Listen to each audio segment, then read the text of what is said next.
একটা ট্রেলার আর পুরো Indian cinema একটাই জিনিস নিয়ে কথা বলছে।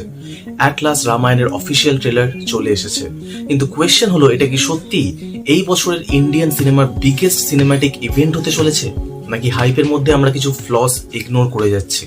আজকের ভিডিওতে আমি শুধু ট্রেলার রিয়াকশন দেবো না, শর্ট বাই শর্ট কিছু ব্রেকডাউনও করবো, হিডেন ডিটেলস দেখবো, ভিএফএক্স নিয়ে আমার অনেস্ট ওপিনিয়ন দেবো, আর শেষে দেখবো এই ট্রেলারটা আমার এক্সপেকটেশনকে কতটা ফুলফিল করতে পেরেছে। So without wasting any time, let's begin.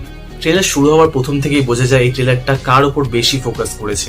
এটা পুরোপুরি ইয়াশ ট্রেলার। ট্রেলারের শুরু থেকে শেষ পর্যন্ত ইয়াশ খালি অরা ফার্ম করে গেছে। পুরো ট্রেলারে ইয়াশের লুক আর অরা আলাদাই লেভেলের ছিল। ট্রেলার শুরু হওয়ার কয়েক সেকেন্ডস থেকে একটা জিনিস ক্লিয়ারলি বোঝা যায়, মেকার্স এই মুভির স্কেল নিয়ে কোনো রকম কম্প্রোমাইজ করেনি। প্রতিটা ফ্রেম খুব গ্র্যান্ড ফিল দেয়, camera movement, lighting, wide landscape shots সবকিছু একেবারে সিনেম্যাটিক। সবচেয়ে ভালো লেগেছে ট্রেলারের টোন, কারণ এটা কোনো আননেসেসারি অ্যাকশন দিয়ে শুরু হয়নি, বরং মাইথোলজির যে ইমোশন সেটা বিল্ড করেছে। আর পার্সোনালি এটাই আমার সব থেকে বেশি ভালো লাগে। এবার বলি সিনেমাটোগ্রাফি নিয়ে। অনেস্টলি ট্রেলারের সব থেকে স্ট্রং পয়েন্ট যদি চুজ করতে হয় তাহলে আমি সিনেমাটোগ্রাফিকেই বলবো। অনেক shot literally wallpaper quality, wide angle framing, golden lighting, natural colour palette সবকিছু মিলিয়ে রামায়ণের ডিভাইন ফিলিং ক্রিয়েট করছে। এখানে কোনো হলিউডকে ইমিটেট করার চেষ্টা করা হয়নি, বরং ইন্ডিয়ান এপিকের একটা ভিজুয়াল আইডেন্টিটি ক্রিয়েট করার চেষ্টা করা হয়েছে। আর পার্সোনালি এটাই ট্রেলারের বিগেস্ট স্ট্রেংথ। এবার আসি ক্যারেক্টারসে। রণবীর কাপুর আমার মতে সারপ্রাইজিংলি এই ট্রেলারে ভীষণ কাম অ্যান্ড কম্পোজড মনে হয়েছে। निर्णय मैं ले चुका हूं।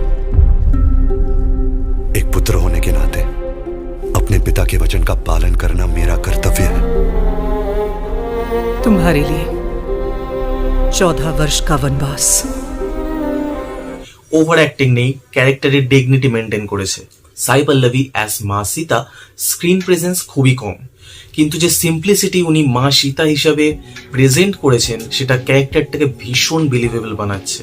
আর যদি ইয়াশের কথা বলি, আমার মতে আমাদের জেনারেশনে এর থেকে বেটার রাবণ কেউ প্লে করেনি। আর আগেই বলেছি এই পুরো ট্রেলারটা ইয়াশকে সেন্ট্রালাইজ করেই কিন্তু এডিট করা হয়েছে।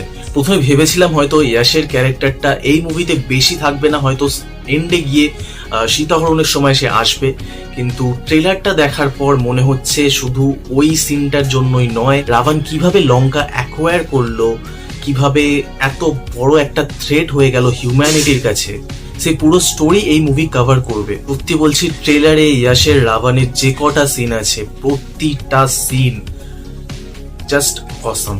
বাকি ট্রেলারে আরো কিছু ক্যারেক্টার্সদের কনফার্মেশন পাওয়া যায়, সেই ক্যারেক্টার্স গুলো এক এক করে আমি বলছি। যেমন রাকুলপ্রীত সিং অ্যাজ শূর্পণখা। ট্রেলারে ভগবান পরশুরামেরও ক্যারেক্টারকে দেখানো হয় একটা ছোট্ট গ্লিমস হিসাবে, আর এই ক্যারেক্টারটাকেও রণবীর কাপুরই প্লে করছে, তোমরা সবাই অলরেডি জানো হয়তো। ট্রেলারে জটায়ুরও ফুল লুক রিভিল করা হয়। মুভিতে জটায়ুকে ভয়েস দিয়েছেন অনুপম খের। এছাড়াও শিবা চাড্ডার Manthara, Vidyut Jiva played by Vivek Oberoi, Lara Dutta as Kaikeyi, Shobhana Pillai as Kaikesi, Saurabh Sachdeva as Marich. না, এই ক্যারেক্টারটা নিয়ে আমি একটু ফ্যাসিনেট, কারণ সৌরভ সচদেবার অ্যাক্টিং আমি ভীষণভাবে পছন্দ করি। তো এই ক্যারেক্টারটা কিভাবে প্লে আউট হয় সেটা দেখার জন্য আমি তো এক্সাইটেড থাকবো। এবার আসি ব্যাকগ্রাউন্ড স্কোরে। ট্রেলারে আরেকটা হিউজ পজিটিভ হলো ব্যাকগ্রাউন্ড স্কোর। राम के युग का आरंभ है।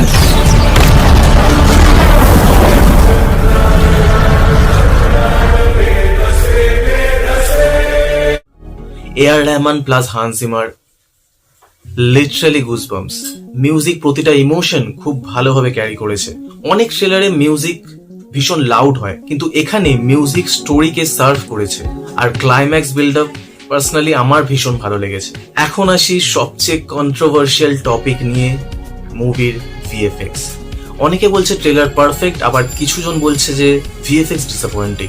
পার্সোনালি আমি মাঝামাঝি জায়গায় আছি। কিছু শর্টস জেনুইনলি আউটস্ট্যান্ডিং, কিছু সিজিআই এনভায়রনমেন্ট, কিছু কম্পোজিটিং, আর কিছু ভিএফএক্স শট এখনো পুরোপুরি পলিশ মনে হচ্ছে না। যেমন রাবণের এই ওপেনিং শটটা, এখানে স্পষ্ট বোঝা যাচ্ছে কোনটা সেট আর কোনটা পুরোপুরি সিজিআই।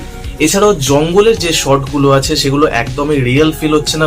যখন ফার্স্ট এর অ্যানাউন্সমেন্ট টিজার আসে তখন ভগবান রামের একটা ছোট্ট গ্লিমস দেখা যায়, তো সেখানে যে জঙ্গলটা দেখা গেছিল সেইটা আমার পার্সোনালি ভালো লেগেছিল, বাট এইখানে জঙ্গলগুলো ভীষণ ফ্ল্যাট মনে হচ্ছে। জানি না, হয়তো লাইটিং এর কারণে হতে পারে। এছাড়াও লাস্টের এই কুম্ভকর্ণের শটটা প্লেড বাই ফ্যাজাল মালিক, আর এটা কোনো অ্যাঙ্গেলেই ফ্যাজাল মালিক লাগছে না। আর এটা এখনো কনফার্ম নয় এটা ফার্স্ট মুভিতে থাকবে না সেকেন্ড মুভিতে থাকবে, কারণ যদি সেকেন্ড মুভিতে হয় তাহলে হয়তো এটা এখনো ফিনিশ নয়, সেই জন্য এটা এরকম দেখতে লাগছে। আর যদি ফার্স্ট মুভিতে এইরকম কুম্ভকর্ণের গ্লিমস থাকে তো আমি পার্সোনালি ডিসঅ্যাপয়েন্ট হব। কিন্তু একটা গুরুত্বপূর্ণ বিষয় মনে রাখতে হবে, মুভি রিলিজ হতে এখনো সময় আছে। হলিউডের মার্ভেল হোক বা ডিসি, আভাতার লেভেল শেড হোক বা অন্য কিছু, তারা তাদের ট্রেলার রিলিজ করার পর অনেকেই ভিএফএক্স ইমপ্রুভ করেছে। রিসেন্ট রিলিজ হওয়া ডুমসডে ট্রেলারকেও অনেকেই ট্রোল করেছে ভিএফএক্স এর জন্য, বাট আমরা সবাই জানি যে ফাইনাল আউটপুটে মার্ভেল সবকিছু ক্লিয়ার করে দেবে। তাই আমি পার্সোনালি বিলিভ করি যে ফাইনাল থিয়েট্রিক্যাল ভার্সনে মেকার্স এই সব কিছুকে আরো ভালোভাবে পলিশ করবে। তাই এর বেসিসে পুরো মুভিকে জাজ করা ঠিক হবে না। এই ট্রেলারটা দেখে এক্সাইটমেন্ট একদমই কমেনি, বরং ফাইনাল আউটপুটের জন্য এক্সাইটমেন্ট আরো বেড়ে গেছে। ট্রেলারের কিছু ইন্টারেস্টিং ডিটেল যেগুলো অনেকেই মিস করতে পারো, এই ট্রেলারের কালার প্যালেট পুরো ডিভাইন টোন ফলো করছে। 2, লাইটিং সিম্বলিজম অনেক সিনে ক্যারেক্টার ইমোশন রিপ্রেজেন্ট করছে। 3, কস্টিউম ডিজাইন অ্যান্ড রামায়ণের কস্টিউম নিয়ে কোনো কথা হবে না, ইটস নিয়ার পারফেক্ট।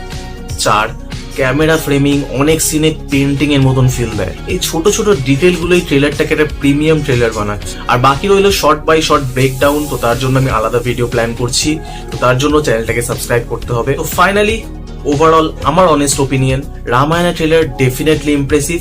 সবকিছু পারফেক্ট না, বিশেষ করে কয়েকটা শট এখনো পলিশ করা যেতে পারে, কিন্তু স্কেল, ইমোশন, মিউজিক, সিনেমাটোগ্রাফি সবকিছু মিলিয়ে এটা ইন্ডিয়ান সিনেমার একটা অন্যতম বিগেস্ট সিনেম্যাটিক প্রজেক্ট।